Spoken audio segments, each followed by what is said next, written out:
Can I have your attention? We'll be starting up shortly.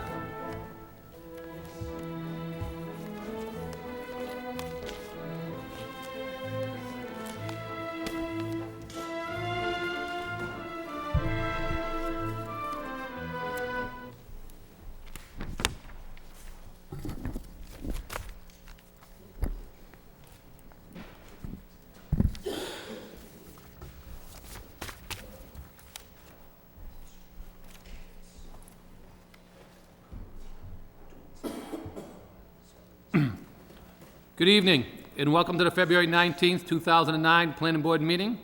Tonight, we have 3 public hearings scheduled. We have some other matters scheduled under new business and a couple of matters under old business. The first matter tonight for public hearing is 106 Marginal Street. A public hearing will be held to hear all interested persons relative to an application by Brazy Development for the site plan review, special permit, and definitive subdivision approval of a project located at 106 Marginal Street. The proposal includes the construction of 6-story, 171,092 square foot residential building containing 110 dwelling units, a 185 space parking lot, and landscaping to include an on-site stormwater management. An additional 35 parking spaces are provided on the ground floor of the building, for a total of 220 parking spaces. Access to the site will be made available by a new 2-way road proposed from Middlesex Street through the parcel of land located at 1291 Middlesex Street. The 180,753 square foot, approximately 4.2 acre site is located in the institutional zone district and requires site plan review, special permit under the zoning code. This plan also requires approval of the Lowell subdivision land use regulations due to the construction of a new roadway. This matter will require 4 votes for the special permit and 3 votes for the other matters. Mr. Flood, as you know, we've, as communication we had earlier today, one of our board members will not be present this evening. He had to leave town for business to go out for a couple of days.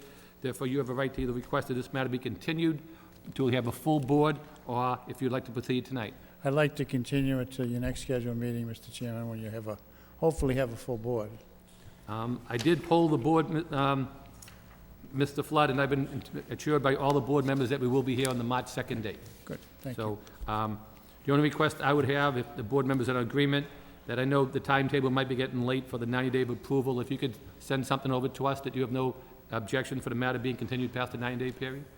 No problem faxing something to Aaron either tomorrow or the beginning of the week and requesting this continuance, so you'll have it in writing. Due to the fact that we only have 4 board members and the applicant's entitled to have a full board of 5 members, since he needs 4 of the 5 members voting to vote in favor for the special permit, the applicant has requested a continuance. What's the pleasure of the board? Mr. Chairman, I'll make a motion that we allow the request of the petitioner to continue this matter until the March 2nd Planning Board meeting. Okay. Motion's made. I'll second that. In second, all in favor say aye. Aye. Chair votes yes. So this matter will be continued again to March 2nd at 6:30 here in the council chambers. Thank you very Council. much. Good night. Moving along, we have 2 public hearings tonight under the Hamilton Canal District, and we have new business on a preliminary subdivision under the Hamilton Canal District. So tonight we have 3 matters that require consideration by the board. The first matter for the Hamilton Canal District is the form-based code zoning amendment. And this is a zoning amendment that comes before us for a recommendation to go before the city council. In accordance with Mass General Laws, Chapter 40A, Section 5, the Lowell Planning Board will hold a public hearing to consider an ordinance to amend the Code of Ordinances, City of Lowell, Massachusetts, with respect to Chapter 290, therefore entitled Zoning. The amendment will establish a new Article 10, Section 10.3 of the zoning ordinance entitled Hamilton Canal District Form-Based Code.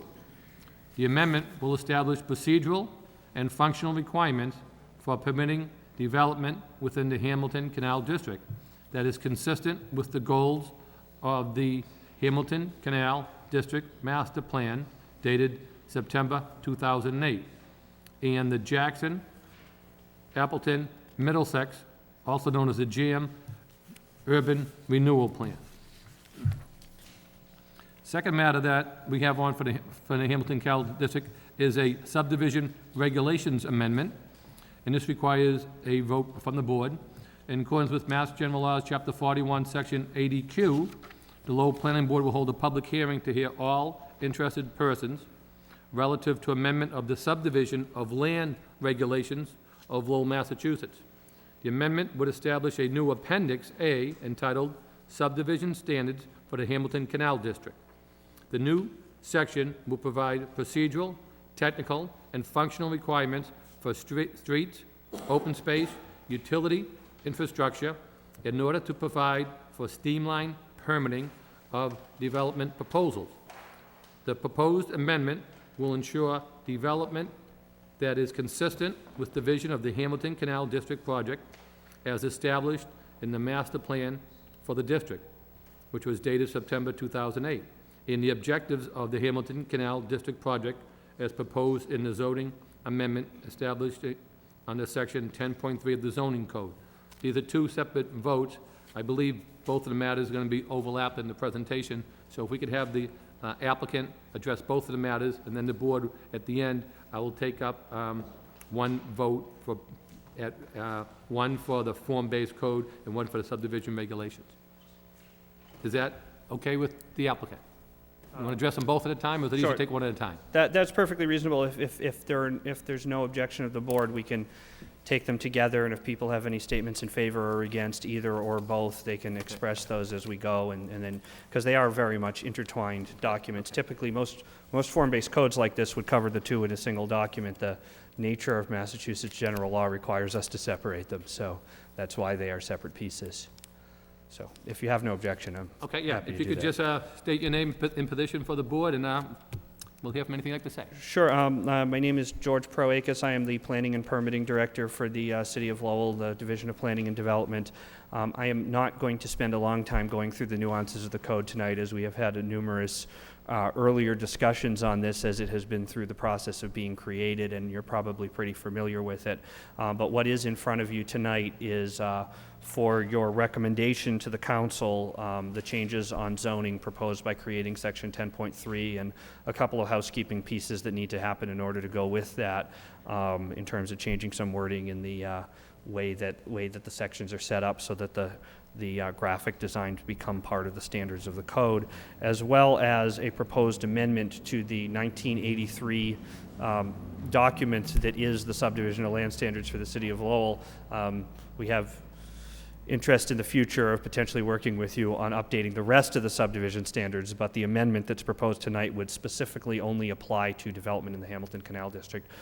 Both of these amendments only apply to development that is currently being proposed for working with Trinity Financial to create the Hamilton Canal District project. They do not impact any other lots in the Jackson, Appleton, Middlesex area, in the downtown area. The entirety of the area that is surrounded by this code would replace the underlying zoning within those areas. The form-based code zoning amendment would be scheduled on the council floor for Tuesday night if the board sees fit to make a recommendation this evening. We are available to answer questions tonight. I am here. Hank Keating from Trinity Financial, who has worked with us through this process, is also here. We're available to answer questions. Essentially, I do want to address that, as it says in the notes to you tonight, that DPD is happy to be supporting both of these tonight and looking for the planning board support on it, as this has been a collaborative process of the city and Trinity all the way through this program. And that this would be the opportunity to place down some very distinct and specific rules, particularly design rules, as it relates to the Hamilton Canal District, to ensure that the project that gets developed is consistent with the master plan process that has come out of the extensive public visioning session program that that the Trinity Financial and Icon Architecture team have led us through over the course of the past 14, 15 months.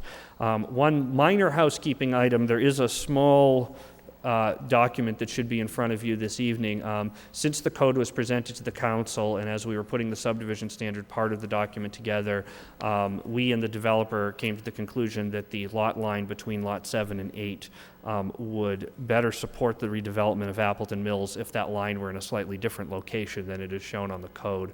What that requires doing is changing the regulating plan for the zoning map and building form standards, as well as the building form standards for both Lot 7 and 8 to reflect the movement of that line. In addition to that, as all of that was going on, the legal counsel at Robinson & Cole that assisted us significantly with ensuring the legality of this document also suggested that we call out the open space on the zoning map and building form standards regulating plan. So what we are proposing is an amendment package which basically consists of replacing 5 pages of the document as shown, and we would also request that if the board sees fit to support the opportunity to do that change, that they recommend approval with that amendment. Doing so would also make it consistent with the changes that are already reflected in the subdivision standards document that you're getting, as that document already has those changes since it was produced later and at a point in time that allowed us to adjust that change. So we're available for comments after you take any public testimony that may be available, and I think that's probably the most effective role we can play this evening is answering any questions that anybody may have at this point in time. Thank you. Thank you. Would anybody else like to speak on the form-based code zoning or the subdivision regulation in regards to the Hamilton Canal District? Mr. Chairman, members of the planning board, my name is Mark Goldman, 58 Oakland Street, Lowell, Mass. You have to excuse my voice, I have a little laryngitis tonight. I'd like to speak in favor, first of all, of the first item on your agenda, which is the form-based code zoning amendment. And if you look at page 4 of that document, you will see 12 goals and objectives of the District Canal Master Plan. Of them, the extension of the downtown Lowell, the signature site of the building of the development, the historic canals that will be significant integral to the Canal District, the progress to make the area even safer, the pedestrian amenities, the canal walks, the related planning and development initiatives for other projects in the area. And it also outlines 7 various zoning districts: a core district, the signature district, a park district for open space, Canal Point district, a courthouse district, gateway district, and a Revere Street district. This is an exciting development, and I urge that this particular form-based code zoning be passed. On the other matter, on the subdivision regulation amendment, I also wish to be recorded in favor of that for the various standards that are going to be put into effect on this. I had spoken at the historic board when this proposal has come up, and last night before the Conservation Commission. Again, I urge on this one also that unanimous approval be granted. Thank you very much. Thank you, Mr. Goldman. Anybody else like to speak in favor? In favor? In favor? Hearing none, that portion of public hearing is closed. Anyone like to speak in opposition in this matter? In opposition? In opposition? In opposition? Hearing none, that portion of public hearing is closed. At this point in time, I'll turn it over to any questions or concerns any of the board members have. Any of the board members have any questions? Mr. Chairman, just a comment. It was very helpful that Mr. Proakis was here at our last meeting, and we had an opportunity to really go through the form-based code in detail and review the document, and then taking into account the amendments. Certainly, I'm in favor of what's being proposed. An awful lot of work has gone into this for the last 14 to 15 months, and it's exciting in the economic times that we're looking at right now, and that we're the situation with the real estate market, a lot of proposals that come before us,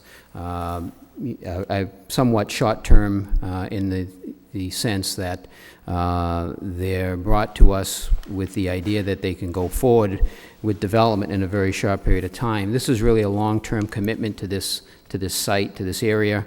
I think there's some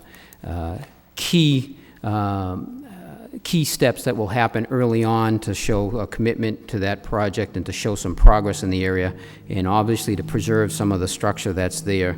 That's key to the character of the site.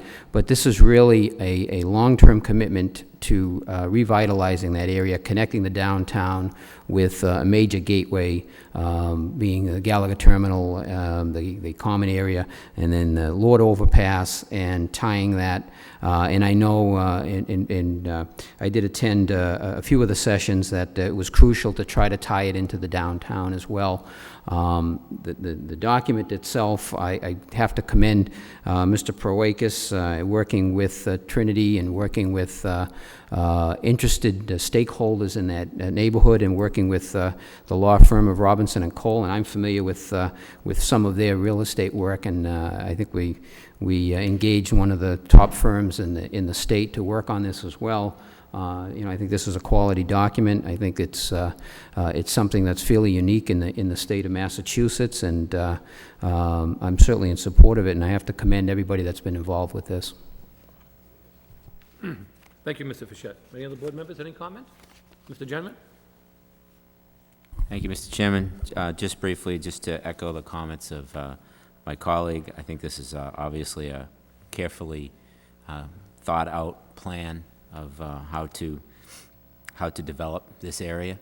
I think that, as Mr. Fischett said, in the economic times we're in, I think having a development like this going on is going to position the city well to be able to take advantage of the economic rebound when it comes, hopefully soon. But again, just want to echo the congratulations on the work that has been put into this, and looking forward to see it take shape. Thank you, Mr. Gentleman. Mr. Claremont? Yeah, also just a comment, the DPD did a tremendous amount of work, and I just want to congratulate them, George in particular, for a job well done. I think it was very well put together, and certainly makes our job a lot easier as a board, so congratulations on that. Thank you. My sentiments are the same.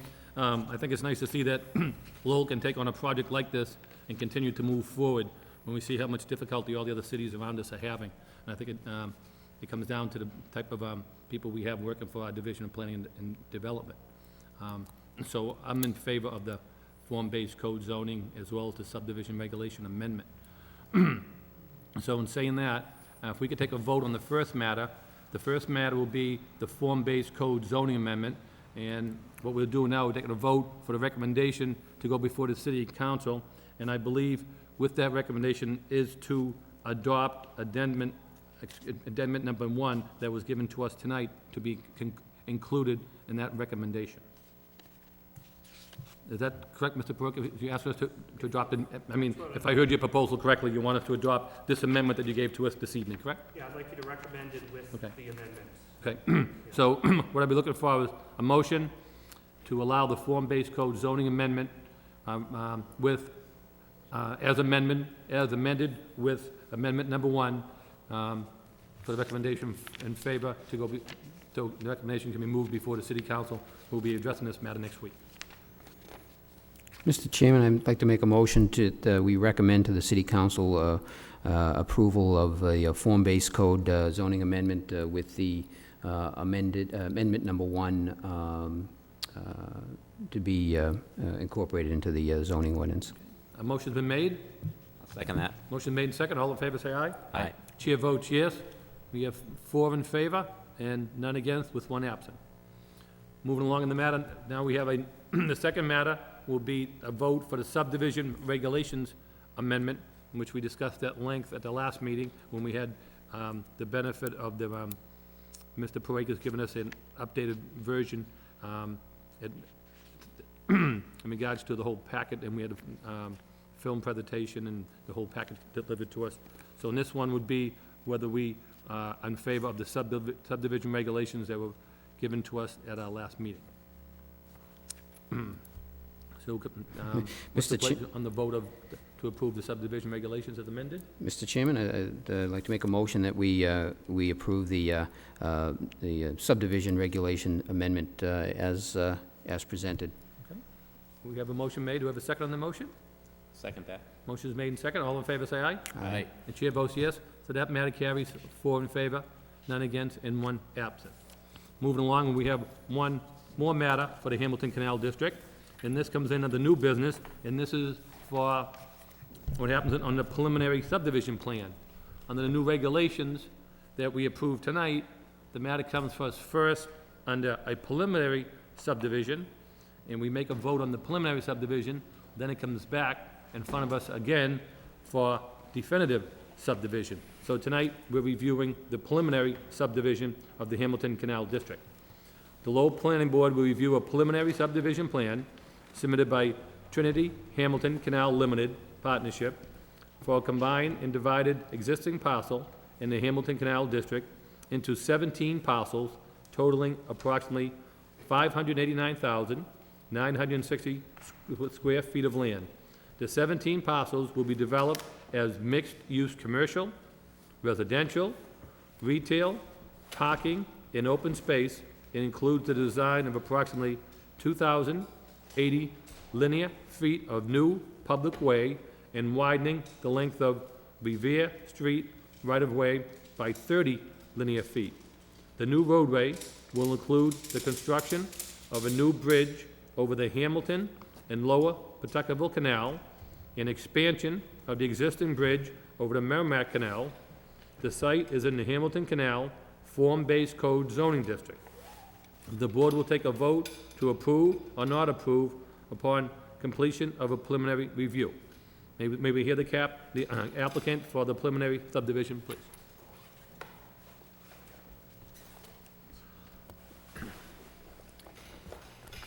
Yes, hello. Good evening. My name is Hank Keating. I'm with Trinity Financial. We're the master developer for the Hamilton Canal District. And if you'll give us a moment, we'll just set up these boards and walk you through the subdivision that we're proposing for that land to accommodate the master plan. So you'd like us You to want to set set it up up over there if you could? Get on camera.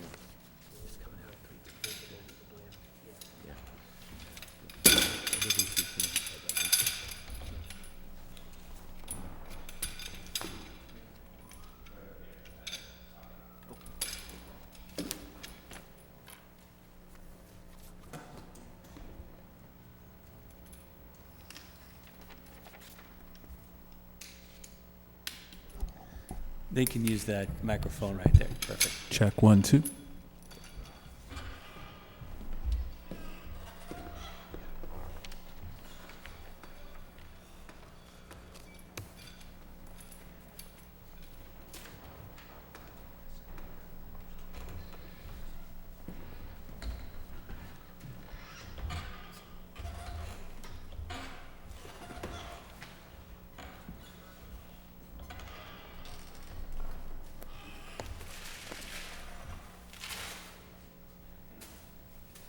Is it necessary to use the mic or? Yeah, see, we're televised live, if you don't use the live mic. television, Right, okay. so they'll just think we're talking to ourselves again? Live TV, okay.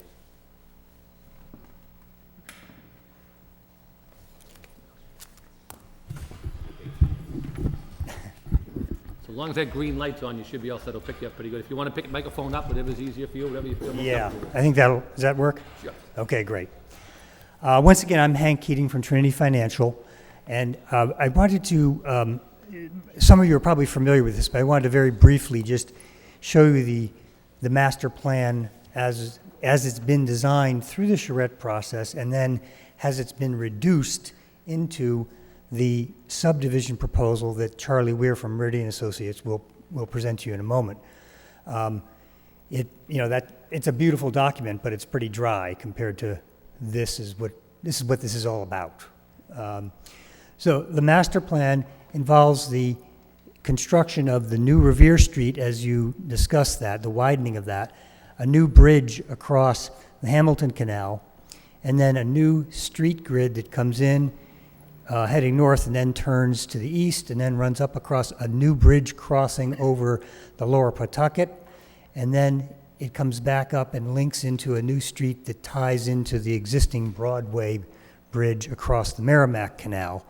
In addition to that, there's two additional public streets, one running basically north-south here, and one that comes across the edge of this parking garage structure in parcel 14. In addition, we've done the master planning for a trolley route through the Hamilton Canal and over to the Gallagher. We've been very committed to working with the National Park Service and all the other interested parties in that potential. And it became clear in our planning process that this was a critical link to the Gallagher, and if we didn't incorporate it into the master plan, it could stand in the way of that project, which we are very much in favor for in the long run. So we've planned for that to come through on what is now the existing, referred to as Swamp Locks Bridge.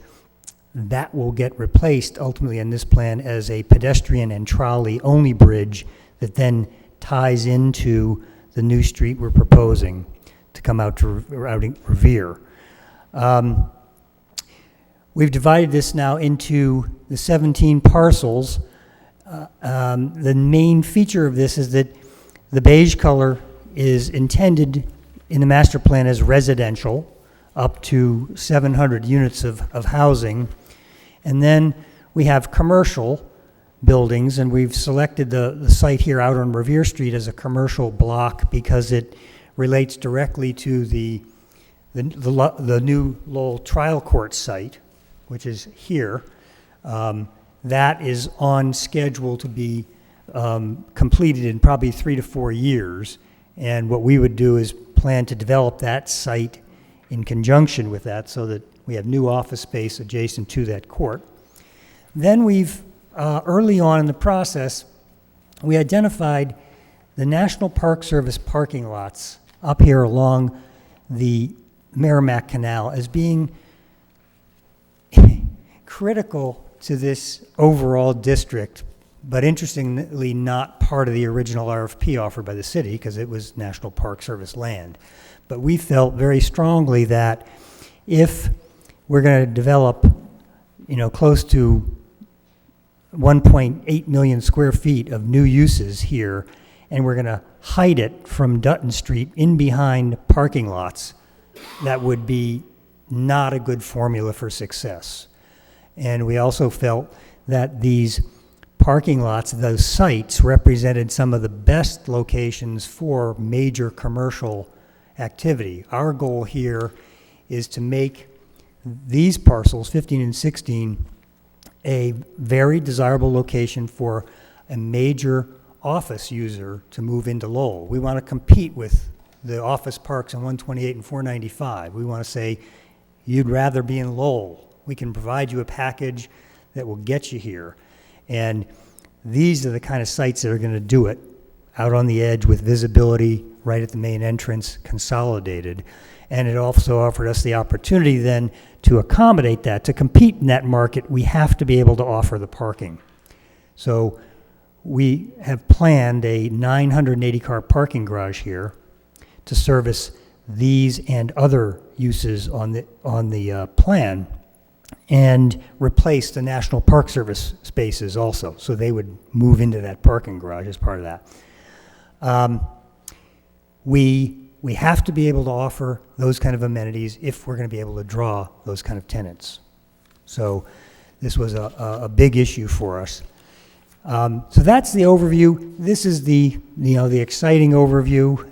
This doesn't, with the exception of this building right here, number 4, this represents kind of placeholders. I mean, it's a massing for a building. The form-based code, which we worked on so hard with your tremendous planning department,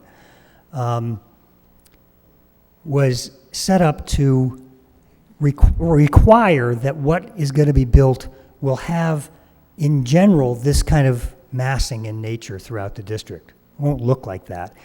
This was one area where we got into some heavy detail on some of those massing studies because the National Park Service was quite concerned about a building of this scale next to this. So we did a lot of work with them, and you see a lot more detail that's being dictated in the code about things like stepped buildings and that type of thing.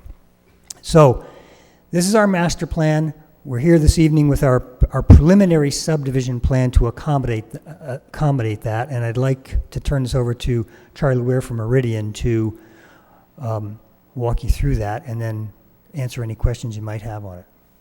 Thank you.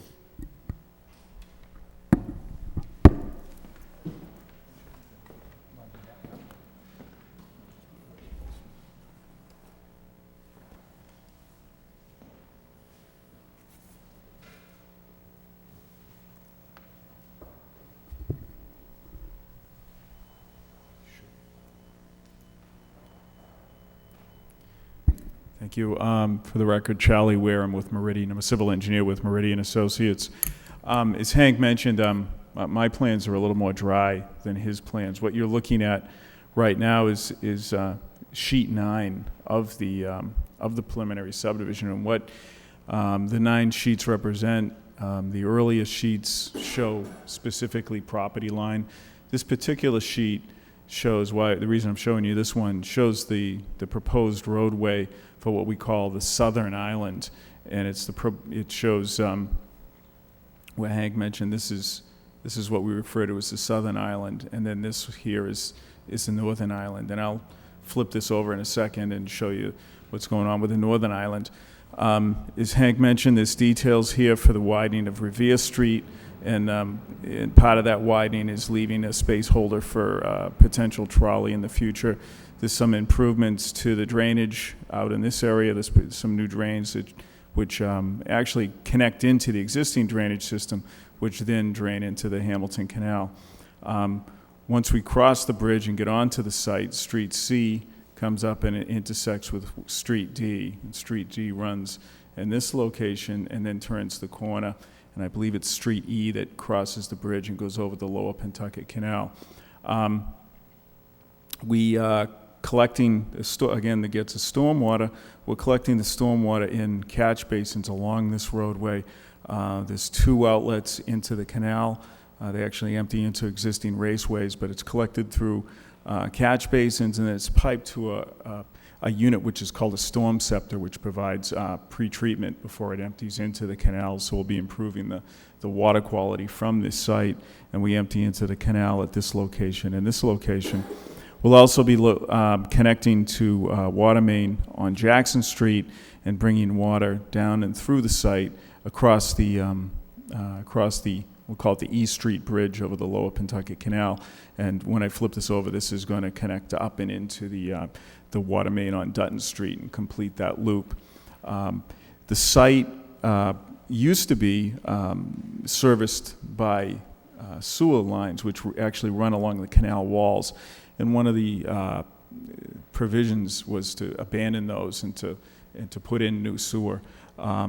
So what we've done is we've designed a new pump station, which is at this location. The reason for the pump station is that this really does, as we mentioned, it's probably not truly an island, but where it's in between the 2 canals and there's a property line here, it functions as an island. So given that, there's really no way to run by gravity back into the sewer line in Jackson Street. So we've proposed a pump station at this location and then a gravity system out in the roadway, which then drains back to that pump, and then it pumps over and into Jackson Street. The sewer connection permit for this has been filed with DEP, and we're hoping for approval of that within the next 60 to 90 days. And we've been working with the Lowell Regional Sewer District in putting that design together.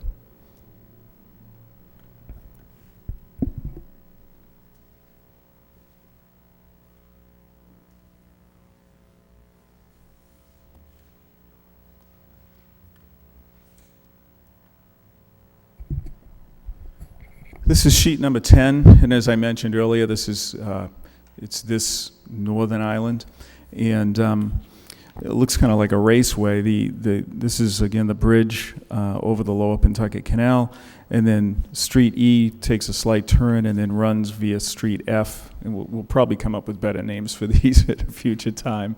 But Street F will then cross the existing Dutton Street Bridge and connect with Dutton Street. This is the area where the National Park Service parking lot is right now, and I mean, this is the good word is infrastructure. Each one of these areas which we're showing in green right now will represent future building areas. Although we're proposing a park in this area and also in this central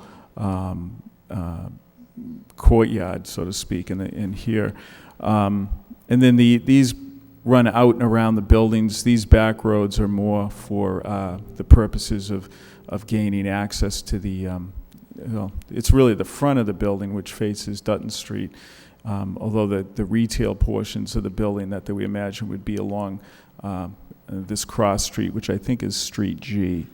Again, the utilities, to get to the drainage, there's existing drainage in the National Park Service parking lot now that empties into the Merrimack Canal, and we're abandoning and removing that, but then putting in new drainage structures that will then connect into the existing outfalls, which fall to the Merrimack Canal on that side. Again, as I mentioned, the earlier ones will be running those through storm scepter units again, so we're getting treatment of those. Similarly, on Street F, there's catch basins in Street F as it runs down towards, because it's the high side of the site is the Merrimack Canal, that being the high canal, and the Lower Pentucket Canal, obviously, is about 13 feet. I think it's 13, 12 feet lower. And so we capture the natural grade of the site is running from the high side here down to the lower elevation at the Lower Pentucket Canal. And we'll be collecting the stormwater through catch basins and directing it by pipe down to this location where there's a storm scepter. And again, that will empty, actually it's over here via an existing raceway which empties into the canal. And there is another drainage system again in this area which drains down via a raceway and into the canal again. And all of this runs through those storm scepters, and we'll have pre-treatment. As I mentioned earlier, the water main will come up F Street, connect back into the water main on Dutton Street, and there'll also be water mains which run out in this direction and this direction, and there's hydrants placed, I believe, every 300 feet. It's either 300 or 500, I forget exactly, but in conformance with the code, throughout the site, so that there'll be fire protection throughout the site. And then I guess the last piece of this is the location of the pump station, similar to the Southern Canal. There will be gravity sewer which runs back to that pump station, and then that will be pumped back up to the sewer main on Dutton Street. And that's probably about it. Is there anything else you can think of, Hank, on that? Or? No, I think we should open it to questions. Okay. Thank you. If we have any questions, we'll ask you. We'll have to see if anybody else wants to speak in favor, and if not, we'll come back with some questions from the board members to you. Thank you.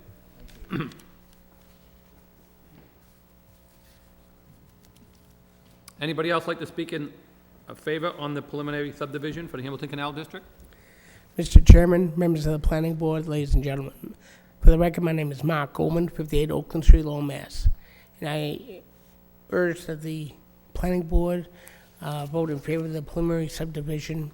Again, as I've said repeatedly, it's an excellent proposal.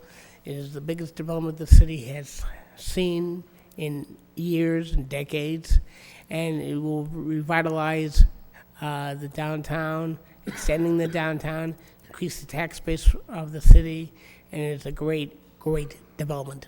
Thank you very much. Thank you, Mr. Goldman. Anyone else like to speak in favor of the preliminary subdivision? In favor? In favor? In favor? Hearing none, that portion of public hearing is closed. Anyone like to speak in opposition? In opposition? In opposition? In opposition? Hearing none, that portion of public hearing is closed. We did receive tonight in our packet a update on the matter from Aaron Clausen, re the Hamilton Canal District subdivision. Aaron, you want to touch base on that briefly before we turn over to the board members? I think most of it is self-explanatory, but you put in a couple of matters you want us to consider? Yeah, this memo is just addressing a couple things. First of all, I wanted to point out that the submission of the preliminary subdivision did meet all the submission requirements, so that just information to the planning board, the plan sets, and all the other required items that we would require in a submission was submitted with this application. So they met all those. And then there were 4 items here that just had some questions and comments that felt the board might want to address with the applicant. Something that I think are kind of housekeeping, kind of just fix little bits here or there, but I don't know if you want to. Did they receive a copy of these, or are they? Yes, tonight. Okay. The applicant they haven't had a chance to really digest it, I think, a whole Okay. lot, but they did receive it at the same time we did. Oh, good. All right, could you just cut the microphone on that for a minute if you could, either, whichever?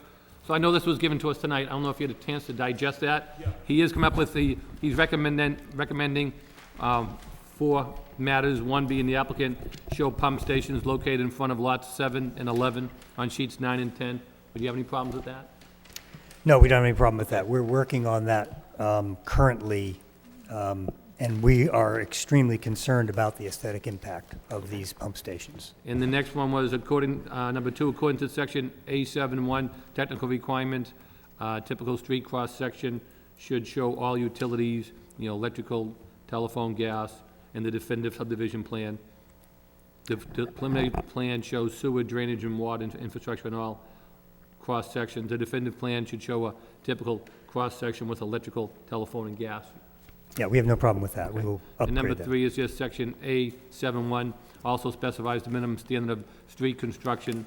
The definitive plan should show a street section detail indicating construction on the street will meet those standards, which includes the sidewalk, curbs, and crosswalks. We have no problem with that. Okay, and the last one would be the plan shows the placement of a fire hydrant located in open space adjacent to Lot 10, Sheet 9. The board may wish to explore alternative locations with the applicant so that to mitigate the impact, to take the full advantage of the open space. So consider maybe moving the fire hydrant. Yes, we've looked at that this evening and agree completely. Okay, It's easily moved out of the way. okay. Anything further to add, Aaron, or that cover basically your memo? Okay. Yeah, that covers it. That clarifies that. At this point in time, do any of the board members have any questions, comments?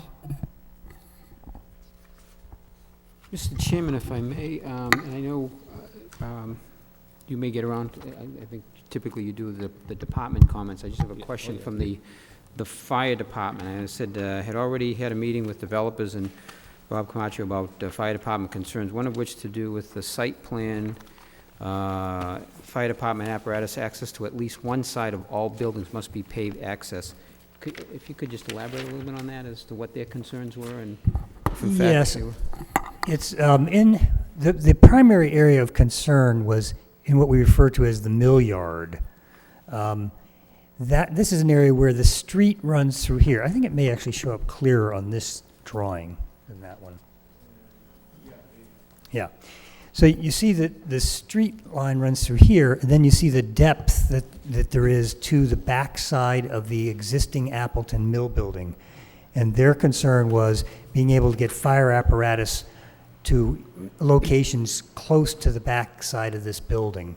So we have been working with them, and we've in fact been working with them in conjunction with this placement of the pump station, because you see the curb cut right here, and there's a curb cut here right on the corner. That's intended to accommodate traffic being allowed to come up into this mill yard. So we have loading docks in here and here and in over here. So we are running the fire truck access through in a loop like this to demonstrate that they can get up against this building all the way across the north side. Now, are you in the process of showing that they can get apparatus through there, or were you able to demonstrate that to the? Well, I would put it this way, we've demonstrated it to ourselves Okay. in the last day or so, and we'll be getting back to them with that. But we're confident we can satisfy the requirement. And then if I, just for my, in Aaron's memo, that's section A, item number 3, section A71 also specifies the minimum standards for street construction. The definitive plan should show a street section detail indicating construction of the street will meet those standards. These include the details for sidewalk, curbs, crosswalks. And I know we've identified in the subdivision plan the way the streets will lay out. I just thought in the plan, and maybe I'm incorrect here, George, but maybe I'm misunderstanding this, but I thought we would have seen that with this plan as far as how those streets were going to lay out along with the plan, or is that?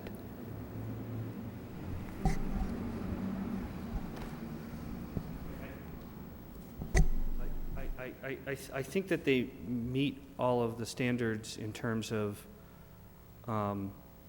establishing like where the parking areas are and where the treeways are and everything like that, and making sure that those are consistent with the street standards that are in the document. So we've gone through and we've reviewed all of that, and I think they're there on that, and we're working through making sure that the definitive will have all of that. The question that Aaron came up is really a question in section, because A71 requires some information on pavement thickness and binder course and what kind of curbs are used, and what we're looking for is a typical section detail that shows that the streets would be designed to that standard as shown. The vertical granite curb and, that the vertical granite's there, that the sidewalk has the right level of depth of construction under it. And I mean, those things will be spelled out in more detail as we get to more detailed construction plans that the engineer will get a further chance to review. Okay. But typically, even at the definitive subdivision level, there would be a typical cross-section in there, and that was not in the submittal and not in the definitive submittal that they've already provided to us, so that was what Aaron was calling out in that question. Okay, but that's really different than what's already been defined by how each street is going to lay out. The plan layout is in there and is in their submittal. Is in this, okay, all right. I just wanted to. If I could follow up on that too, just that comment may be a little bit confusing because it's kind of a timing question on how that comment, what that relates to. Those details really need to be shown in the definitive, the section. So that was really what that was referring to. That's why I found I was a little confused by. Yeah. So when I was saying earlier that what's been provided in terms of the preliminary plan, the detail that has been provided in this, they've kind of given us enough for preliminary view, but just going forward, we wanted to make sure that you guys you understood that what should be coming next. Sure. Okay. No, that's great. Thank you. Okay. Any other board members, questions, concerns? Mr. Gentleman, do you have a question? So just a general question. As buildings are developed on this site and projects go forward, these will be coming back to us for review, no? Is that true? Is that the intended policy? Beyond the definitive subdivision, the only specific cases where a project would come back to the planning board for review would be a case where there is a need for the Hamilton Canal District special permit to deviate from the core standards that are in the zoning in terms of if they can meet the functional design standards and the building form standards, they can go forward by right without an additional review. Okay. So the opportunity to address kind of how the frontages and the site layout look is really what's left is the definitive subdivision, as well as the reviews we've gone through in the zoning itself. I would add one thing to that. Am I on? Is it green? The green light's on. If it's green, you're on. Push the button. There we go. Yep. One thing I would add to that is that all of the buildings that we propose for each one of these lots will be going before the Lowell Historic Board for review. So there'll be a design review level for each one of these parcels, but it as we understand the process right now, it doesn't come before a planning board unless we're asking to vary from the form-based code, which we certainly don't hope to do after all the work we put into it. Certainly, the goal was to address the typical site plan standards. I mean, if you look through something like the functional design standards in the zoning, it addresses things like snow removal, and it addresses things like ADA access. It addresses a lot of the things that a typical site plan review would do and tries to wrap it into that zoning document. So if they can meet all those standards, they can go forward. Sure. Thank you, George. One other question. Sites 16 and 15, where you were talking about developing them for office space and having them in a visible location, which certainly makes sense. Is there any ramification to the fact that those are national park lots now? I mean, is there some, does that inhibit development there in any way? Well, we certainly don't believe that it inhibits it. We know that it complicates matters. And we've been in detailed discussions with the National Park Service, and they've been in discussions with their office in Philadelphia about how ultimately those land transfers get made. So we can see the road. We know it's a long road, but luckily we're not in a hurry on those parcels. Okay. All right, yeah, obviously the parking garage would have to precede any development there, but what you say certainly makes sense. If we wanted to attract businesses there, it needs to be visible, it needs to be easily accessible, and certainly the Thorndike Street, Dutton Street corridor is the place for it to be, so that's a good plan. And also, the last thing I was wondering is this Street F that runs right through the middle, has there been any thought to naming that Proacus Place? I thought that might be appropriate. No? All right, that's all I have. No comment. Mr. Claremont, any questions? You're too concerns? young to have stuff named after you. Still alive. Yeah, you're still alive, too. I agree. I'd appreciate. Got a while longer to be here before. Right. With the preliminary plan being submitted, we got department comments, not a lot of them, but a few tweaks, fire department, engineering comments and things like that. I understand you'll update the plans for the final submission. But you're scheduled to come back already, is that correct, on March 2nd? Okay. Will you have an opportunity then, say, for the fire department to review their concerns, and will we be getting something further from the fire department? Yes, our intention is to continue. We've been working right along with all the city departments on the project, and our intention is to continue to do that and to try to get some plans updated back to you prior to the meeting on March 2nd, and hopefully have all of this addressed. Okay. I don't anticipate we'll necessarily be getting new review forms from the departments, but the concerns that they've addressed for the preliminary plan, you'll be addressing with them and be able to review at the final definitive. Okay. All right, that's all I have. Thanks. Okay, thank you. I have no additional comments that have been brought up by the board members. I thought the presentation was very well. Obviously, it's been a work in making some period of time, and I am definitely in favor of the preliminary subdivision. I know in this matter, since we approved the regulations, that tonight, usually in the past, we didn't have to make a vote on preliminary matters. We just critique them. Yeah, but with the new approval that we approved tonight, it's required that we do vote on the preliminary subdivision, one way whether in favor or not, and then that matter does go to the city clerk's office, and then they do come back for definitive subdivision. When in the past, when we've had a site plan come in, we could have a preliminary discussion, and the board wouldn't have to vote on any matters. We would just make comments at them, let them know it wasn't binding, but under these new regulations for this matter, we do require a vote on this matter tonight. So we do have to make a vote one way or another tonight on the preliminary review, and then the matter will be back before us as indicated for definitive on March 2nd for another public hearing.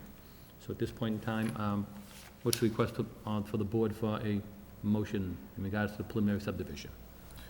Mr. Chairman, I make a motion to approve the preliminary plan with the, I'll call it condition, but the understanding that there's going to be some tweaks in the plan that are going to come back to us by way of the definitive on March 2nd. Okay, motion's made. Mr. Chairman, I'll second that. Should we add the understanding that they will satisfy any concerns that the fire department may raise? Yes. Okay, motion's made and second. All in favor, say aye. Aye. Aye. Chair votes yes. So the vote is 4 in favor, none against, and 1 absent. Mr. Good. Chairman, what Go we ahead. can do is, as they get through the fire department process, Aaron and I will follow up and try to get an updated letter from them. As you also see in the comments, city engineer is in the process of providing any technical comments she may have, but the way the standards are set up, it also allows her to make not changes to what the planning board's approved, but refinements on top of that after the definitive approval. But if there's anything that she sees that needs to be fixed before the planning board approval, we'll make sure that those comments are back to you early and back to them early enough to be able to revise these plans and get them to you in preparation for the meeting a couple of weeks from now. So basically, the meeting in a couple of weeks will be, I mean, since we've heard the presentation tonight, will be more or less a summary of that presentation and any other additional comments that we received from department heads. Right. We're going to take another look And through any it questions that we may ourselves. come up Right. with And after any- reviewing, I think of and- the plan and digest it in the next 2 weeks. Any you may come up with. I know it's unique in having a preliminary subdivision with a vote set up Right. like this. It's actually something I was not aware of, but projects in commercial areas under the subdivision control law require the 2 votes. It was something our legal counsel picked up that I never knew about, but that's the reason why it's in our standards that way, that we have to do the 2 votes. So you got a very detailed, because they're so far along on it, this actually has a lot more detail in it than a typical preliminary would do. So you've seen a lot of what you will see in 2 weeks, and that will allow you the opportunity to just hone in on the details that are necessary to address. Well, thank you very much. If we have any comments or any questions, I'm sure we can contact you between now and then. Yeah, Thank you Aaron very and I much. are always All right, available. thank you. and we'll try to give you updates as we get them. Okay, All right. appreciate it. Thank you very much. So we'll keep this same packet ready for agenda in 2 weeks. Keep that one standing by. Okay, moving along, the next matter we have is site plan approval on the old business on 760 Merrimack Street. We have, the planning board will review a request from Land Tech Consultants on behalf of Coalition for a Better Acre to approve modifications to the site plan as a minor amendment to the approved plan. The applicant requests the board approve the following changes: modifications to grading to allow handicap access, eliminate 2 rain gardens and replace them with 4 tree box filters, replace evergreen shrubs along the parking lot with a 6-foot tall stockade fence, and incorporate salt-tolerant plantings as recommended by Division of Planning Development Design Planners. May we hear the case of the applicant, please? Good evening, Matt Waterman with Land Tech Consultants here on behalf of the Coalition for a Better Acre. The project is 760 Merrimack Street. It's the former St. Joseph High School. We were in front of the board and finalized site plan approval back in November of '08, and the plans are progressing on the architectural side and going to public bid, and there's a couple of housekeeping issues that have come up, and we'd like to get them approved as a minor site plan amendment with the planning board tonight. There was the items that were listed previously, and there's actually one additional item. Previously, the architect had required handicap access for the door that comes out onto Decatur, and where there's limited space and handicap accessibility, is we had to regrade the parking lot and create a high spot, and in doing so, we went and reevaluated the stormwater, and previously there was some low-impact design rain gardens that were in the back of the parking lot, and where we were creating some grade changes, we thought it was probably better to provide a different low-impact development and do some tree box filters. We met with Lisa DeMeo. She didn't have any problems with that, as long as we met with the DPD staff and went through some of the landscaping. They requested that they be salt tolerant and things of that nature. And when we were meeting with the staff, we kind of went through the overall landscape plan and kind of reinvented that. And instead, previously we had proposed about 60 or 70 abrevieties that were surrounding the whole parking lot, and the staff felt that probably the chances of the abrevieties making it in this kind of urban atmosphere, they felt that a fence was probably better suited. So we went through and swapped out the evergreen screen and went for a 6-foot stockade. We didn't have any problems with that. We've also addressed a couple other issues where they went through and just recommended some shade trees that we incorporated into the site plan. And then the architect has also recommended that we switch the curbing style inside the parking area. Not any of the curbing on Merrimack Street or Decatur, but previously it was proposed as Cape Cod asphalt berm, and they had requested that if we could use extruded concrete. And I had gone over it with Aaron ahead of time. It wasn't in your packets, but that was one additional item that we were hoping to include in the amendment tonight. And then I have some plans for Aaron, which also show kind of updated transformer information and just some house cleaning stuff that the architect wanted to incorporate into the bid package so that it was a tighter package and that there was less room for the contractors to negotiate. So.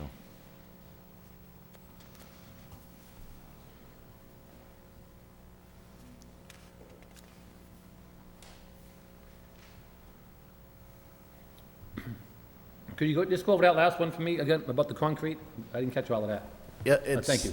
I got most of the apologize. things that you haven't written here. No, I apologize Last part for of your the- sentence, but I didn't get the first part. The last minute is there's curbing that goes around the whole parking lot, and the architect had contacted me at the beginning of this week and asked if we could switch the Cape Cod berm to extruded concrete, which is, it's still a 6-inch curb. Instead of being made out of asphalt, it's made out of concrete, and it's adhered to the binder course, and then the finished course gets paved up to it. So I think you've seen it. It's been used. The coalition has used it, is my understanding, in one of their previous projects, and so they liked it and they wanted to use it again. Okay, thank you.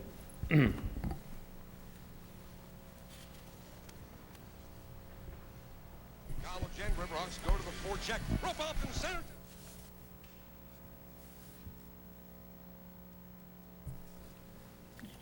Yeah, Mr. Gentleman, go ahead, please. Thank you, Mr. Chairman.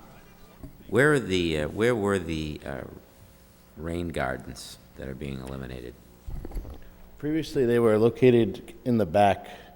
There was 3 distinct areas that were shown as rain gardens, and First of all, what is a rain garden? it's a new type of stormwater where what they're trying to do is to just try and filter some of the runoff that's generated from the pavement. It helps clean the stormwater before it gets discharged into the collection system I see. and the street drains. The rain gardens are just 2-foot depressions that have about a foot of stone below them, and they have trees that grow, and the idea is that the stormwater can filter through the plant and then get treated a little bit.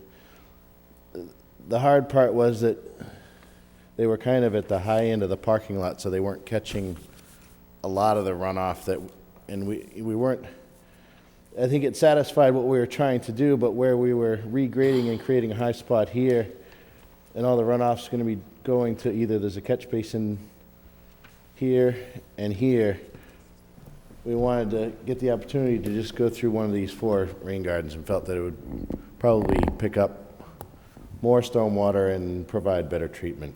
Okay. It says that you're adding tree box filters Correct. in the place, and where are those located? They're kind of tan colored, or peach colored, there's 4 of them. Okay, And they'll look similar to the tree plantings you see in the sidewalks where they have the grid, and then there'll be a tree in the middle, and then there's about 3 feet of stone below, and there's a pipe that connects all of them to the stormwater. I see. So it drains through the tree filter. The life expectancy of the tree is about probably 7 to 10 years, so they do have to be maintained. That was one of the requirements that Lisa DeMayo had requested, that the owners of the property are to be made aware that this is an integral part of the collection system and it has to be maintained. Okay. And the handicapped entrance on the front, it's up there now, right? Correct. That's it there. It's kind of hard to tell from that map. That's not going to obstruct the sidewalk in any way. No, and the sidewalk, the curbing for Merrimack Street is shown as this I dash see. line out here. So there is the sidewalk about, I want to say at least about 6 or 7 feet of sidewalk out in front of the street, and then this is just almost like a paved apron up to the building. So right now, it's about a 10-foot. Just all cars actually park here. The Oh, really? Catholic, the people that use the church or the school. And that was also actually one of the things that we incorporated into this plan set that I have for Aaron, is that we want the contractor to reset this granite curbing along the frontage. Because right now it's kind of sunken down and it doesn't create that 6-inch reveal that you really want for Merrimack Street. So that was added to our plan set that they're going to reconstruct this sidewalk and reestablish that curbing. Okay. What kind of a fence are you going to put back here? The fence around the back of the parking lot would be 6-foot stockade white vinyl. White vinyl? Yeah. Okay. And then there's one additional, they want to gate this sidewalk alleyway. There's a concrete alleyway here that's currently gated, and they're going to maintain that, and then they wanted to maintain this. There is no access to the building, it's more emergency access. So I think the goal was to keep pedestrians out of there, and it's more just for emergency purposes. Okay. Great, thank you. Any of the board members have any further questions? Mr. Claremont? Just a couple, if I could. The curbing change from the Cape Cod berm to the extruded concrete, it sounds like that's more substantial than Cape Cod berm. Is it more long-lasting, or is it? It's what I could tell. I was doing a little bit of research when they had requested it, because we had never used it, but the one thing that I saw was a study out of UMass Amherst where I think the durability was there as long as it gets properly installed. I think they put down the binder course, and then there's an epoxy that goes down, and that's kind of a critical point so that it stays fixed to the pavement. But as far as durability, they didn't see the report didn't highlight anything that concerned me, at least. But they think that aesthetically that looks better than the Cape Cod berm? That's the reason I think so. behind it? It's more rigid and it's more defined. The replacement of the arborvitaes with the fence, had that been discussed with the properties that abut this property that'll be most impacted by that screening? It was not. The zoning bylaw requires either a living wall or a fence, and when we were meeting with DPD, we didn't think that the fence was an issue, but Well, I don't have a particular issue with either method of screening. I'm just wondering that whether any of the neighbors, whether they were here at the original hearing, and you know, it was indicated that there'd be arborvitaes there, if they, you know, if that's what was promised to them, or I don't even know if the neighbors were here. Do you recall whether there was any conversation with any neighbors at the time? It seems to me that those that came were in favor. I don't remember anybody objecting Right. To the project. You know, I think the reasoning for the fence makes sense, given the fact that it's in an environment where the arborvitaes might have a difficult time surviving. Screening is the most important thing, and I like the vinyl fence.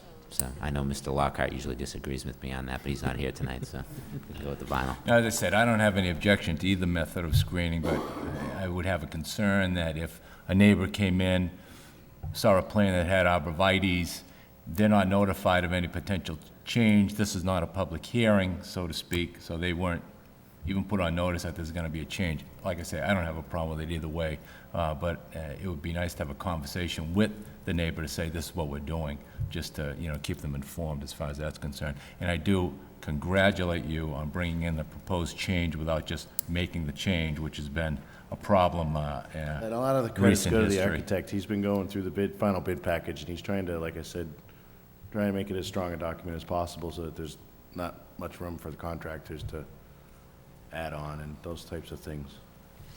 All right, I have no other questions. Thank you. Thank you, Mr. Do you have anything to add or delete? No? Chairman, Okay. I have no problem with your minor modifications. I think basically, I know a lot of times we do approve matters. When you start working on site, changes do come up.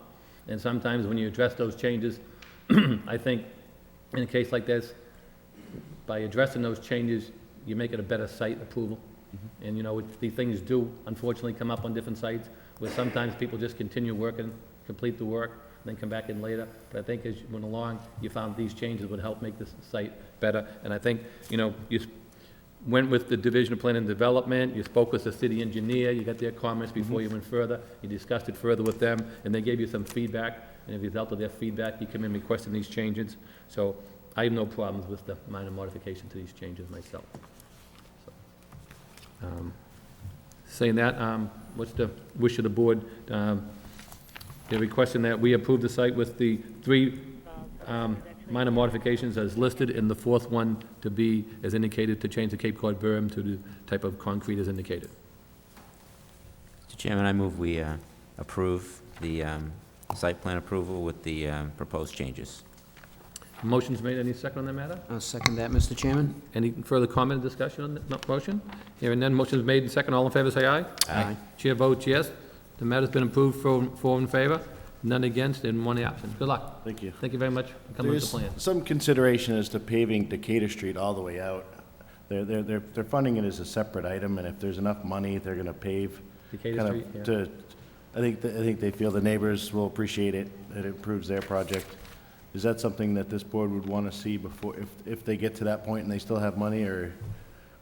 I don't think we'd have a problem with paving Decatur Street. The city wants to do it. They vote for it. They say, okay. I don't think they bring it back before us. Okay. I don't think it would impact us at all. It's off the site. I don't think. Yeah, we'd it's have any something that they're objections. hoping that they can do. They're just waiting to see if the cost and if there's the monies I available. mean, I think that would be helpful to you. I don't think it would be something that, put it this way, I'd be in favor if they could pave Decatur Street. You know, and they're hoping to. Yeah, I mean, I think it would add to that whole neighborhood right down there, you know, it makes the appearance of it a lot neater when the street's paved, especially the maintenance of it. Unfortunately, I've been down here on some other issues not related to the planning board, but yeah, it's tough down there. I think that'd be a nice thing. It would really, if you only pave that section, it will really stick out. Yeah, as, no, and they, like looking I said, they're gonna odd. keep it as a separate item, and they're hoping that it's gonna come. Great. I mean, if you like, we could even take notice tonight that, you know, we would be in favor of that, if that's something you want to consider and pass on to the city. I could ask the board members right now what their feeling is no, on it. I mean, if that would help you one way or I another. think it would, just for when we get Okay. down to it with the DPD and. Okay, let me ask this, would the board members have any objection to me indicating that, or to asking, would we be in favor of having them pave Decatur Street if and when that issue comes up before the city? I think that would be appropriate, Mr. Chairman. Okay, if board members feel appropriate on that? So just as a side note, as regards to tonight's request for the minor modifications, the board is also going on record that we'd be in favor of paving Decatur Street if that comes up with city negotiations in the future?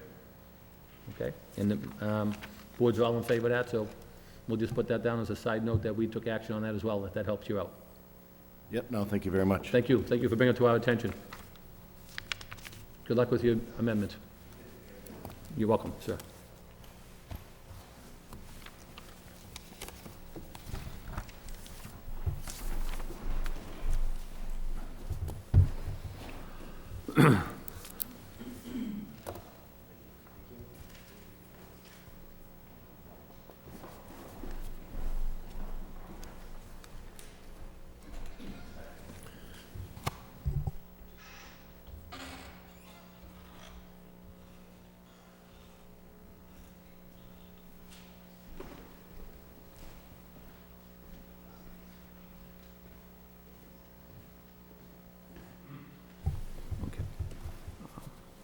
The next matter is site plan approval and special permit extension of 136 Hildreth Street.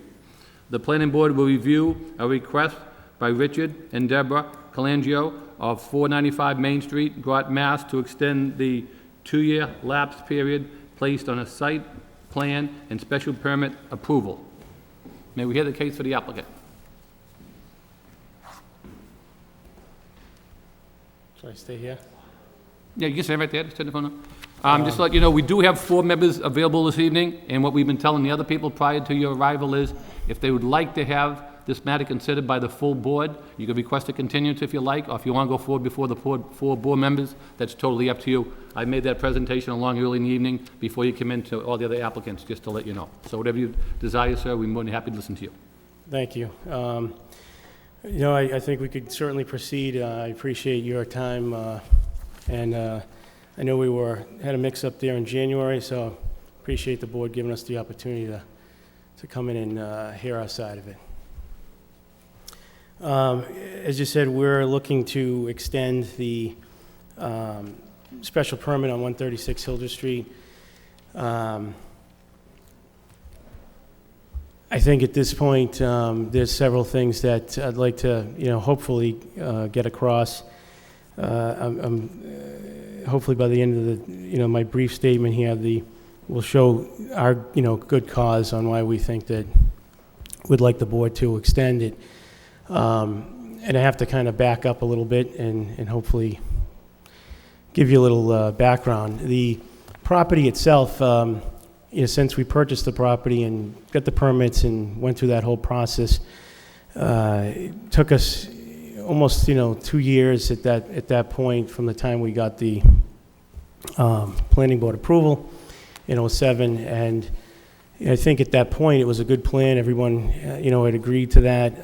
We worked with certainly a lot of opposition and the neighborhood groups and so on, and tried to answer and tried to make changes and did make changes and implement a lot of things that the board was looking for, as well as planning department and some of the suggestions made with the neighborhood group.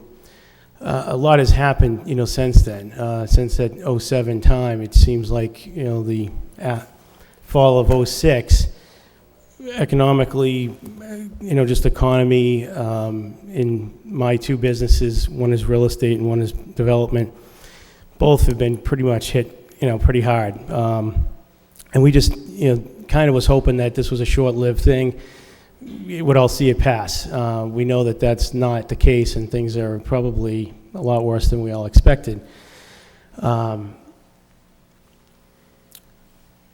we, would like to certainly do the project. I think when it's done, it will certainly add a lot to the neighborhood there, considering the design and so on. We've looked at over the last year or so to try to finance bank loans to do the construction of the property. With other commitments and stuff like that, we just have not been able to acquire the financing and so on. We do most of our business with Enterprise Bank, and they just, like I said, were unwilling to do another project with us.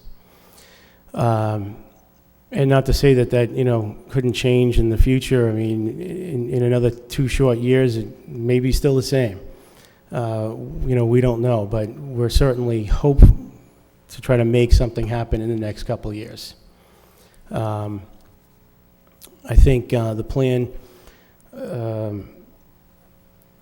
that is on record, I think that if I'm not mistaken, I believe that the zoning and everything else is still in place, so that we probably could come to the city and refile everything again, but I'm hoping that wouldn't be necessary, and that we could try to just extend it at this point.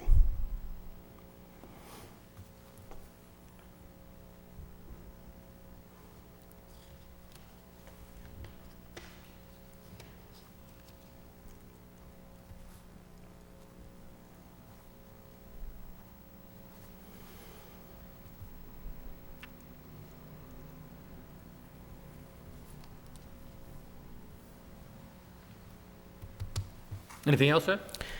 I don't have at this moment, unless you have questions for me or... I'll turn it over to the board, and we'll see if they have any questions. Okay, thank you, sir. At this point in time, do the board members have any questions, concerns? I have a couple, Mr. Chairman. Yes, go ahead, please, Mr. Clermont.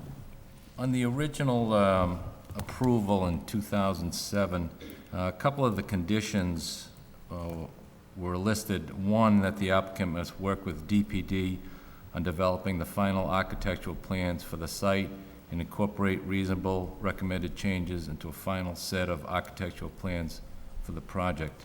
Was that condition ever fulfilled? No, it was not. Again, we didn't, any of those conditions that were on there, we were more than willing to meet them and sit down, but again, as we went through and forward, we just needed to really place our efforts in other places and try to put that off to, another time.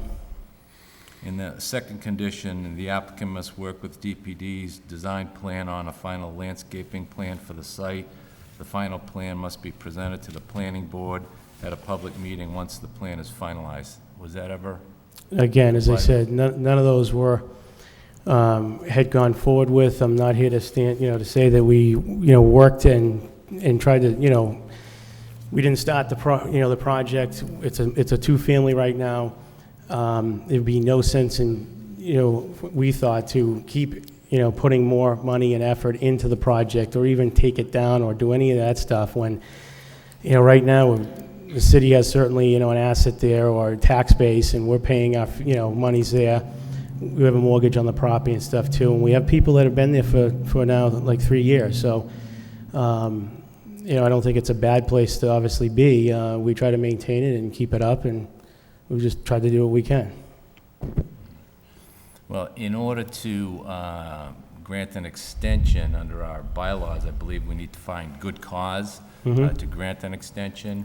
And am I of the understanding that you're presenting as good cause the fact that you can't finance the project in the general economic downturn? It is. I mean, there's, like I said, I'm sure I could have come here and quoted your stats and everything else, but I think we're all aware of numerous companies, foreclosure rates, everything else that's happening. I don't think, either the neighborhood wants a project that starts that can't finish, that, we can't, the end result is to get home ownership in there. And I just don't want to see something that, goes to market halfway completed and is even a worse, issue for everyone in the surrounding neighborhoods. All right, that's all the questions I have, Mr. Chairman. Okay. Thank you. Thank you. Any of the board members have any further questions? Just, if you could,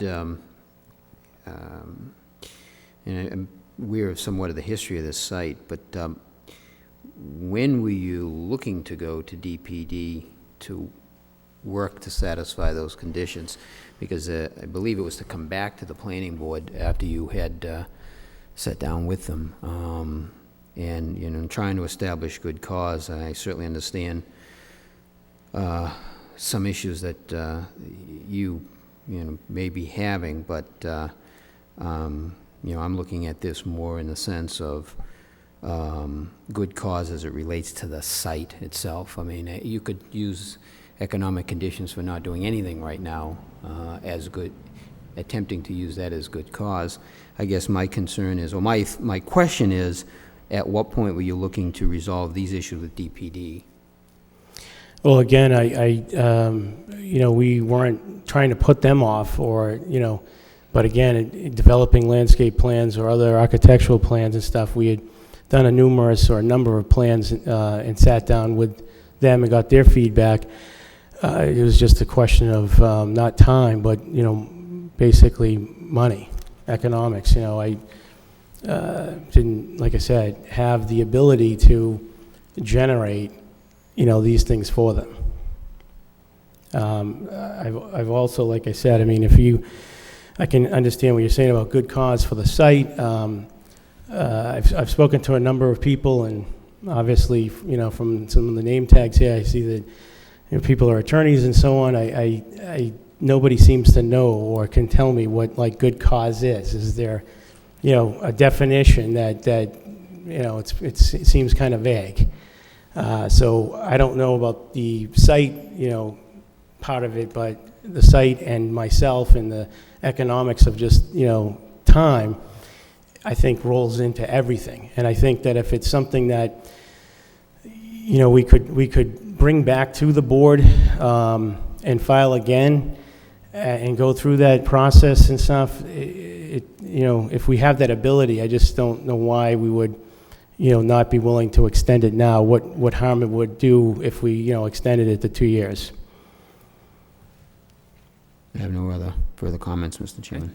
Mr. Chairman, any comments? No? Yeah, thank you, Mr. Chair. Thank you. So, how long have you owned the property now, sir? Since 05. 05, so 4 years. And this plan was approved 2 years ago now. In 07, yes.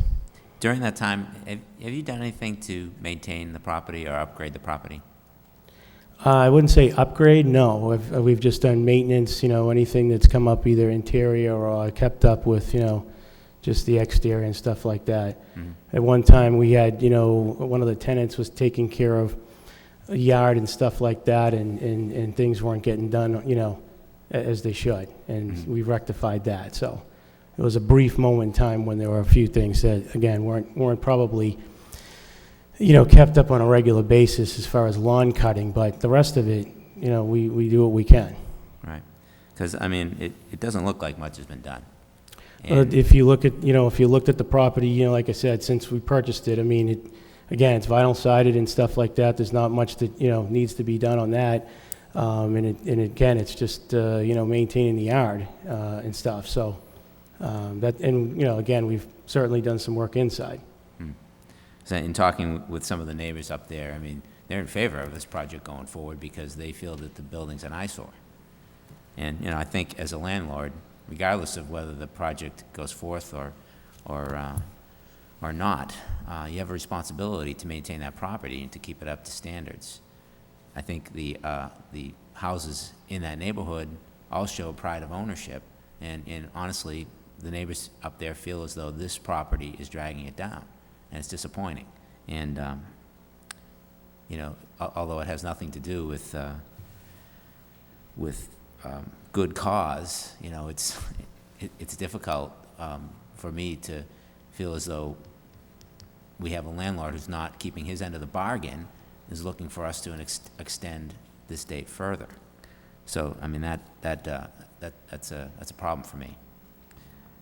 Some of these conditions, it doesn't seem like the conditions which would have to precede, you going forward on the project. It doesn't seem like those would be expensive things to do, to meet with DPD, to review landscape, architect projects. Is that? I'm not sure what would be required, for them or for those meetings. Again, what were the conditions we had on there?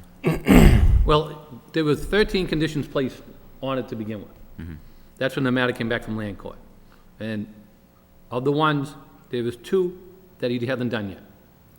Okay, he submitted new sets of plans. What he hasn't done, he didn't give us an architectural set of plans and a landscaping set of plans.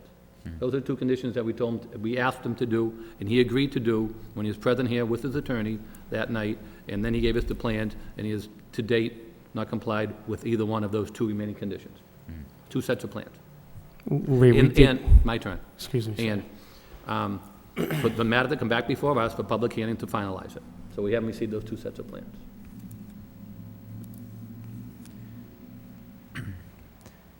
Aaron, do we have building inspectors, go out and inspect properties on a regular basis? Is that something that there was concerns about condition of property and that sort of thing? Is that something we have building inspectors do? I don't believe they go out on a regular schedule to just kind of scoop through the neighborhood. Mm-hmm. I would imagine they do respond to calls from residents if they felt like there was poor maintenance or a building was falling under disrepair. Right. Just leave it unsafe. And don't quote me on whether or not they actually go out on a schedule. I know right now they're working a lot on foreclosure properties and trying to make sure that I see. those are being maintained to a minimum degree so that they won't start bringing down that neighborhood and the broken window syndrome. But just as far as the regular schedule, I don't think. Mm-hmm. I was just thinking that if would it be possible to include, inspection of this property as a, and requirement to comply with building inspector's demands as part of, an extension here? You mean a regular inspection rather than the building inspection? Yeah, not a regular one, just an inspection, and, requirement to comply with whatever, issues they may find there. If they don't find any, then we're all set, but.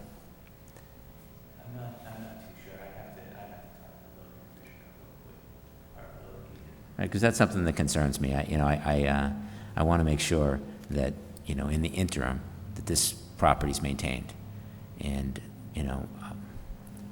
I personally wouldn't have a problem extending extending the length of time, extending for another period of time to allow you to go forward on this project, because at this point, I think it would probably be good for the neighborhood.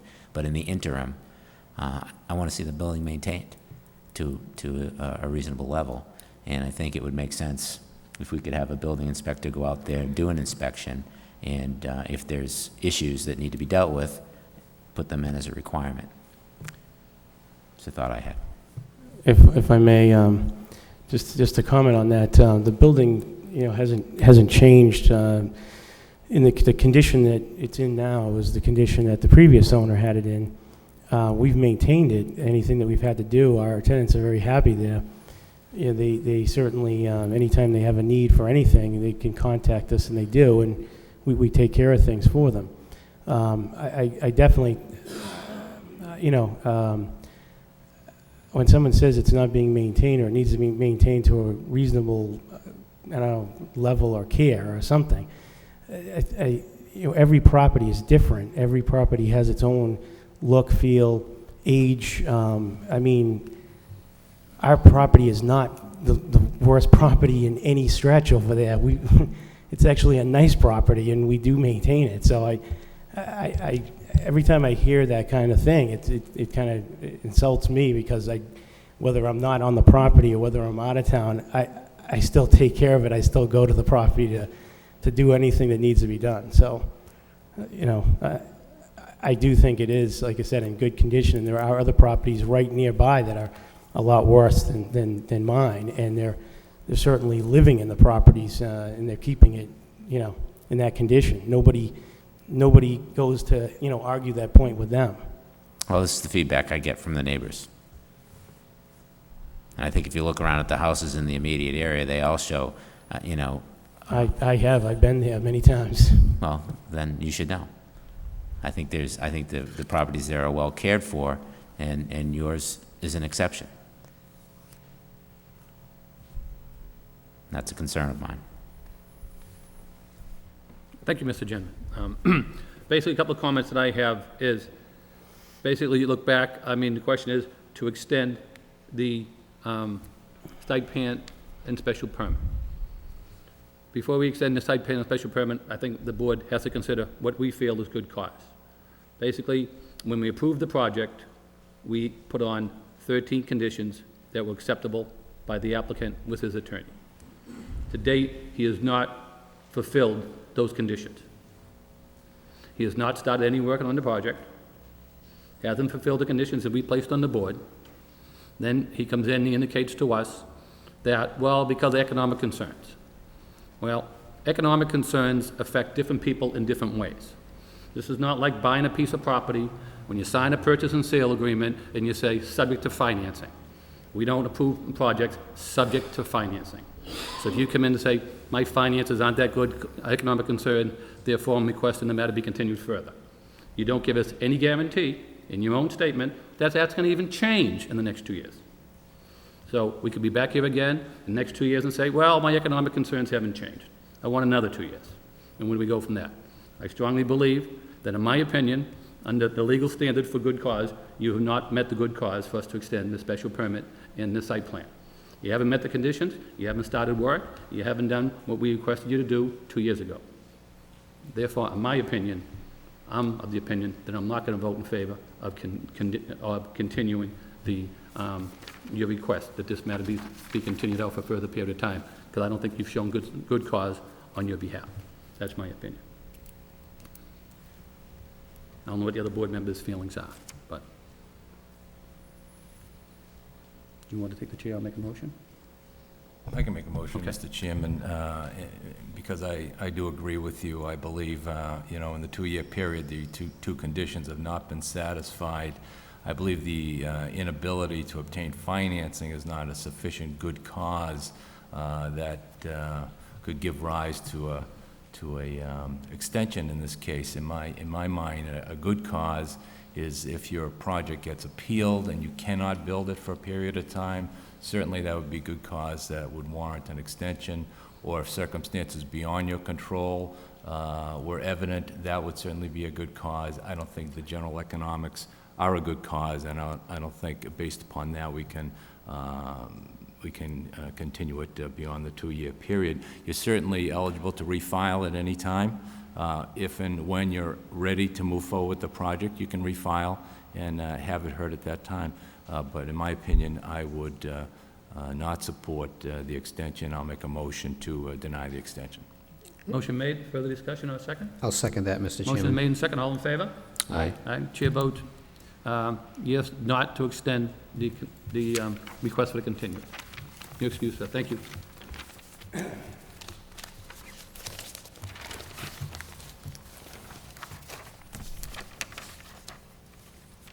Moving along on our agenda, we have matters on tonight which are notices from abutting towns. Entertain a motion that we place those on file. So moved. So moved. And we do have other matters on for zoning board of appeal notices. Do you have anything on the agenda tonight, sir, that we can entertain you with? Okay. Tom, can I just, excuse me, Chairman? Sure. Can I just address the notice from abutting towns? Sure. Yesterday, I received a letter from Four Point Associates with a public notice of water license applications. This is for Chapter 91 to gain approval to build bridges over the Pawtucket and the Merrimack canals. This was forwarded to the planning board. I don't have copies for you tonight, but I'm going to scan them in and email them to you by tomorrow. But I just wanted to let you know that Sure. that's in the mail. Okay. Any other correspondence that you want to bring up the date on? Does that complete that? Okay. Moving along, the next matters are the zoning board of appeals legal notices. These are matters that appear before the planning board for a recommendation. These matters will appear before the zoning board of appeals on February 23rd, 2009 at 6:30 here at the City Council Chambers. The first one is Bruce and Helen Blacksky, and this is at 799 Princeton Boulevard. This is a suburban single family. They want to construct an addition without the required front yard setback, according to Article 5, Section 5.1 of the zoning ordinance. It appears from their application that at one time they did get relief from the zoning board of appeals where they, in 1996, they were allowed to rebuild as a two-family in a single-family zone. So they were allowed to build it, a two-family, single-family zone. And now on their zoning analysis chart, they're looking for the minimum front yard. They say they have 20 feet, but since it's a corner lot, they only have 2 feet. So basically, by their own plan, if you look to the left on Cashman Street, they're saying they have 2 feet back for a side yard, where Cashman Street is a road, therefore, when they have a corner lot, they have to meet the frontage in the side yard as well. So basically, for the minimum frontage, they're saying they're gonna come to only 2 feet to the front, where they need 25, I believe. So they're off by 23. So they have an existing there was a two-family that was burnt, and they were allowed to put up another two-family, a single-family lot. Now they want an addition on that comes out to the frontage to only 2 feet, where they're required 25, and also, there'd also be a side yard, and on the side yard, they'd also be required, they wouldn't have enough either way in the side yard, because they only have 10 on one side, they need 15 on the other side, so they need relief of 13 on the other. So on Cashman Street, they don't have the side yard or the front yard to put their proposed addition. Mr. Chairman, one of the, I'm assuming that's a paper street, because I went by there and I was looking for a corner and I couldn't find the corner. Yeah, And- let's say, yeah, unimproved, yeah. So Yeah. I guess that stands for paper street. Yeah, it looks like they got a nice side yard, actually. I guess one of the things that I would take into consideration, a hearing testimony and probably a little bit of investigation as to the likelihood of that street being abandoned, or how it would, if 20 feet goes to the Middle of the street. middle of the street over, yeah, and I mean, I think that would certainly have to be taken into consideration. As it stands, I don't think it would have an impact. It has, that distance appears to be their side yard from a parent's standpoint, but obviously, potential development of Cashin Street could difference, impact sure. that, sure. On that, I guess, barring any other comments, I would just suggest that we would not give a recommendation, only because I think that there has to be some consideration taken into account, I think, in probably making a decision on this. But Okay. Any further discussion on that, or you want to send it along as a recommendation? I'll second that motion. Okay, so we're going to send out a recommendation that, due to the fact that we don't know the existence of what Cashman Street may be, whether it's going to be improved or not, and hopefully that information can come forward at the public hearing for the zoning board of appeals. Okay. The next matter is Hellenic Orthodox Church of Lowell. This is the matter that we approved at our last meeting. When they came to us before our last meeting, they did indicate that the matter may have to go before variance. At that time, we had some discussion with Aaron indicating whether they needed some of it for some of the parking and whether the requirements would be met, or since it was, a non-conforming already, that therefore you might not need the variance. Upon the time that we did take the vote, the attorney for the applicant asked if we'd take this into consideration. We told him we would take that into consideration when we were approving the site plan, and we did approve the site plan. So these are matters going before the zoning board of appeals that they'll be picking up on. This is on Lewis Street and also Market Street and also Jefferson Street, and this is the urban multifamily district. So this is a matter that we did approve last month. We did have a chance to look over the site plan in detail. I myself would have no problems with the variance they are requesting, since we didn't have a chance to see the plan, approve the plan last week. I don't know what the other board members' feelings are as well, or if different. I'd make a motion to recommend approval as well. I'd second that, Mr. Chairman. Motion made and second. All in favor, say aye. Aye.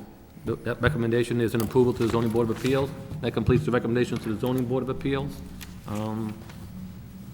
Moving along, under other business, I know we've had a couple of communications between board members.